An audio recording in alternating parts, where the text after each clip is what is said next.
कहानी की शुरुआत में हमें शॉन नाम के एक लड़के को दिखाया जाता है जो कि फिल्म मेकर बनना चाहता है, पर फिलहाल फिल्म मेकिंग का उसके पास कोई काम नहीं है। इसीलिए अपनी गुजर बसर करने के लिए वो फ्रीलांस ड्राइवर का काम करता है और आज उसे एक असाइनमेंट मिला है जिसमें उसे एक मर्सिडीज बेंज को लॉस एंजल्स से मियामी उसके ओनर के पास ले जाना होगा।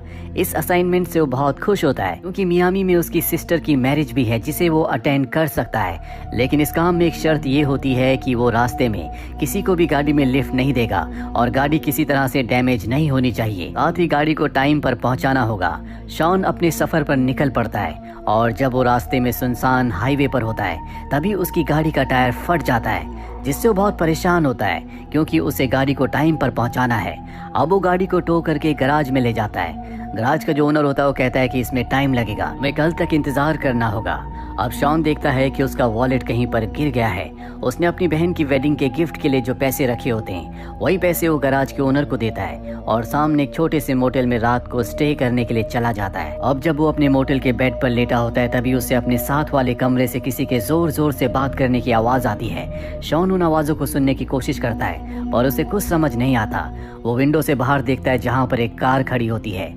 शॉन अपने बेड पर आकर सो जाता है और रात को वही आवाजें चीख और चिल्लाने की आवाजों में बदल जाती है, जिससे शॉन की आंखें खुल जाती है। उसे कुछ समझ नहीं आता कि पास वाले कमरे में क्या हो रहा है। किसी तरह से वो रात वहां पर गुजारता है और अगली सुबह जब वो मोटेल से बाहर निकलता है तो देखता है कि बाहर जो कार खड़ी थी अब वो कार वहां पर नहीं है। शॉन अपनी कार के पास जाता है जो पूरी तरह से ठीक है, पर इससे पहले कि वो यहाँ से निकलता उसके पास एक लड़का आता है जिसका नाम निक है। निक शॉन से कहता है क्या तुम मुझे लिफ्ट दे सकते हो? वो कहता है कि नहीं, ये रूल्स के खिलाफ है। पर निक कहता है कि रास्ते में जो भी फ्यूल का खर्चा आएगा वो पैसे मैं दूंगा। शॉन उसकी बात मान जाता है और उसे अपनी कार में लिफ्ट दे देता है। अब जब इनकी कार हाईवे पर चल रही होती है तभी निक बियर का एक केन निकाल कर पीना शुरू कर देता है। शॉन कहता है कि तुम ऐसा मत करो, ये रूल्स के खिलाफ है। अगर किसी पुलिस ऑफिसर ने देख लिया तो हमें चालान पे करना होगा।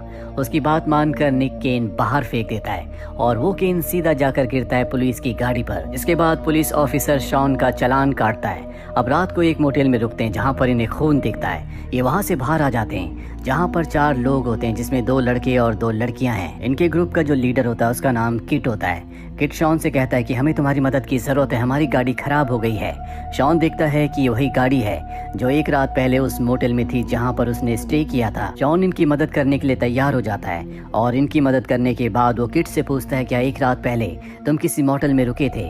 वो साफ साफ मना कर देता है। इन्हीं के ग्रुप में जो लड़की होती है वो शॉन के बहुत करीब जा रही होती है, पर किट उसे कुछ भी करने से मना करता है। इसके बाद शॉन और निक यहाँ से निकल जाते हैं। रास्ते में एक जगह एक खाना खाने के लिए रुकते हैं जहाँ पर शॉन देखता है कि उसके सामने टेबल पर एक लड़की बैठी है जो बहुत विचलित लग रही होती है। उसके एक्सप्रेशंस बहुत अलग होते हैं, पर इससे पहले कि शॉन उसके पास जाता वो बाहर निकल जाती है। शॉन और निक भी बाहर आते वो देखते हैं कि उसकी तबीयत खराब हो रही है। शॉन इससे पहले कि कुछ समझ पाता निक उसे पकड़ लेता और एक मोटेल के कमरे में ले आता है जहाँ पर वो शॉन से कहता है कि जाओ तुम बर्फ लेकर आओ। और जब शॉन बाहर जाता है निक उसके कपड़े उतार कर उसकी बॉडी को चेक करता है जहाँ पर उसे उसकी बॉडी में एक बाइट का मार्क दिखता है, जिससे वो समझ जाता है कि इसके साथ क्या हुआ है। अब शॉन भी कमरे में आ जाता है जो निक से पूछता है कि सब क्या हो रहा है। वो बताता है कि ये लड़की जिसका नाम मेगन है वो इन्फेक्टेड है। इसके बाद वो अपने बैग से कुछ दवाइयाँ निकालता है जो मेगन को देना चाहता है। दूसरी तरफ हमें किट और उसके तीनों साथियों को दिखाया जाता है जिनकी गाड़ी स्टार्ट करने में शॉन ने उनकी मदद की थी। ये एक जगह जाते हैं जहाँ पर रोड साइड पर कुछ लड़के लड़कियां पार्टी कर रहे होते हैं। किट एक लड़के के पास जाता है और उससे बियर मांगता है, लेकिन वो बियर उसके मुंह पर खोल देता है जिससे किट को गुस्सा आता है और किट उस लड़के को मार देता है। दरअसल किट और उसके तीनों साथी ये सब के सब वैम्पायर हैं जो यहाँ पर अब सबको मारने वाले हैं और रात को इसी तरह से लोगों का शिकार करते हैं। मेगन की बॉडी में जो बाइट का मार्क है वो भी इन्हीं का है, जिसका मतलब ये है कि जल्दी वो भी एक वैम्पायर में बदल जाएगी। मोटेल में हमें मेगन को दिखाया जाता है जिसे होश आ जाता है। वो चीखना चिल्लाना शुरू कर देती है। उसकी आवाज सुनकर मोटेल का ओनर इनके दरवाजे को नॉक करता है। शॉन मेगन के मुंह को दबा देता है ताकि उसकी आवाज बाहर ना निकले। निक दरवाजे के पास जाता है और मोटेल के ओनर को कहता है कि यहाँ पर कुछ नहीं हुआ।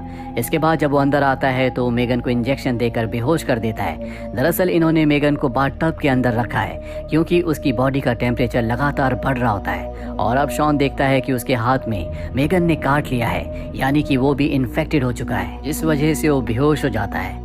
अब निक को बाहर से कुछ आवाजें आती है। वो देखता है कि वही चारों जो कि वैम्पायर्स हैं वो इस मोटेल में आ चुके हैं। उनके पास एक लड़की भी होती है।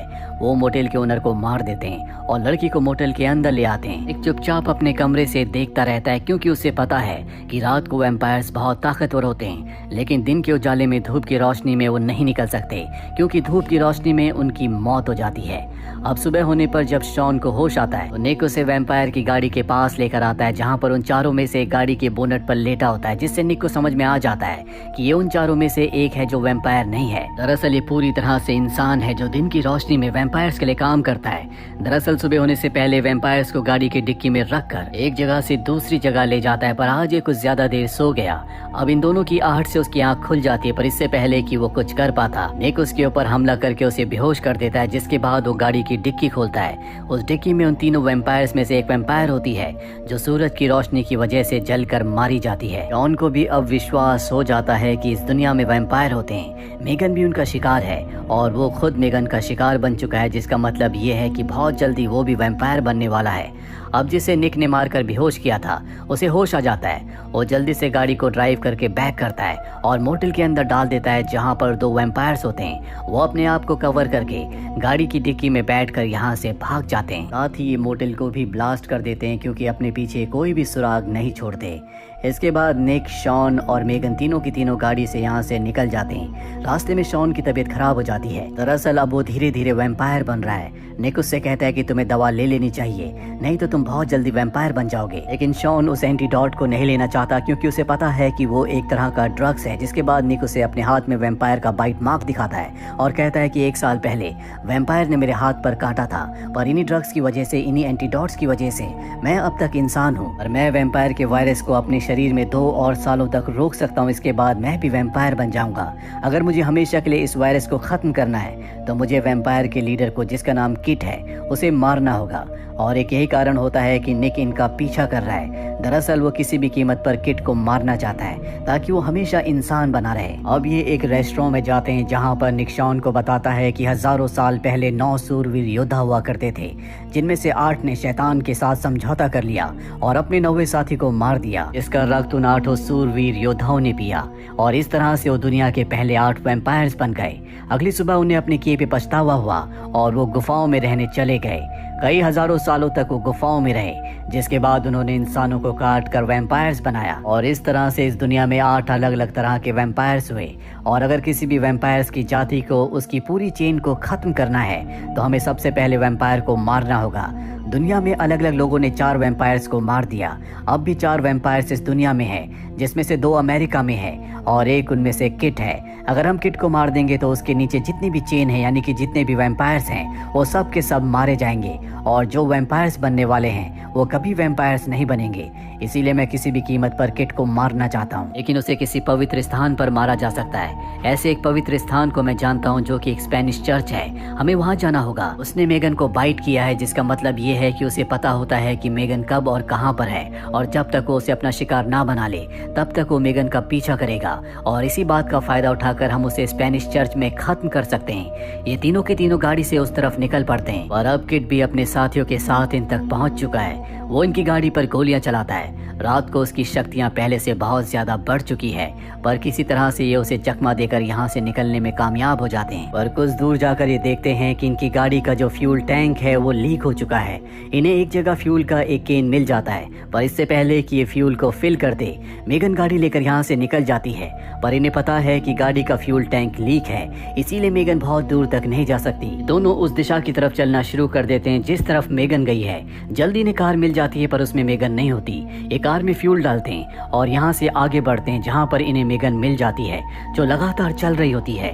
दरअसल वो अपने होश में नहीं है क्योंकि वैम्पायर का जो जहर, उनका वायरस है, उसका असर उसके दिमाग पर बहुत ज्यादा होता है। दूसरी तरफ हमें किट को दिखाया जाता है जो एक लड़के की कार को रुकवाता और कहता है कि तुम हमारी कार को ठीक कर दो। वो लड़का उसकी कार को ठीक कर देता है, जिसके बाद वो उसे मार देता है और ये दोनों कार्स लेकर यहाँ से निकल पड़ते हैं। जल्दी ये उस जगह पहुँच जाते हैं जहाँ पर शॉन, निक और मेगन अपनी अपनी कार में आगे बढ़ रहे हैं। ये उनका पीछा करते हैं। अभी शॉन के सामने 2 ट्रक्स आ जाते हैं जिनके बीच से शॉन अपनी कार को बहुत अच्छे से निकाल लेता है, लेकिन वैम्पायर का जो साथी होता है जो कि इंसान है वो अपनी कार को नहीं निकाल पाता और उसकी कार ब्लास्ट हो जाती है जिसमें वो मारा जाता है। और अब किट और उसकी एक साथी बची है। वहीं शॉन, निक और मेगन को दिखाया जाता है जो चर्च के रास्ते में एक गैस स्टेशन पर रुकते हैं जहाँ पर एक ओल्ड लेडी रहती है। वो इन्हें अंदर नहीं आने देना चाहती, पर जब वो मेगन को देखती है तो वो कहती है कि तुम अंदर आ सकते हो। दरअसल न्यूज़पेपर में उसने मेगन की फोटो को देखा था। मेगन के पूरे परिवार को घर में घुसकर वैम्पायर्स ने मार दिया था। किट ने उसे बाइट किया था। इसके बाद उसने अपनी साथी टेडी से कहा था कि उसे मार दो। टेडी वही वैम्पायर है जो सबसे पहले मारी गई थी, पर टेडी को उस पर दया आ गई, इसीलिए उसने मेगन को नहीं मारा और मेगन वहां से बचकर भागने में कामयाब हो गई। और तब से ही किट मेगन को मारने के लिए उसका पीछा कर रहा है। अब ये तीनों के तीनों ओल्ड लेडी के घर पर है। तभी घर पर कोई गोलियां चलाता है और ये और कोई नहीं बल्कि किट है जो यहाँ पर इन सबको मारने के लिए आया है। निक अपनी गन निकाल लेता है और शॉन यहाँ पर ओल्ड लेडी की गन अपने हाथ में ले लेता है। शॉन खिड़की से बाहर देखता है जहाँ पर ग्रेवयार्ड होता है। ओल्ड लेडी शॉन को बताती है कि मेरा घर एक बहुत पुराने ग्रेवयार्ड के ऊपर बना है। शॉन समझ जाता है कि ये एक पवित्र जगह है क्योंकि जब भी किसी को दफनाया जाता है तो वहाँ पर प्रार्थनाएं की जाती है, जिसका मतलब ये है कि ये एक पवित्र जगह है जहाँ पर किट को मारा जा सकता है। अब किट की जो वैम्पायर साथी है वो गोलियां चलाते हुए घर के अंदर आ जाती है, पर निक भी उस पर गोलियां चलाता है जिससे वो विंडो से बाहर गिर जाती है। पर इन सब में निक को भी गोली लग जाती है। वो वैम्पायर है इसीलिए गोलियों से नहीं मर सकती। और अब एक बार फिर से वो किट के साथ घर के अंदर आती है। शॉन अपना निशाना लगाता है और उस फीमेल वैम्पायर का सर अलग कर देता है। वहीं निक किट के ऊपर कई गोलियां चलाता है पर गोलियों का उस पर कोई असर नहीं होता।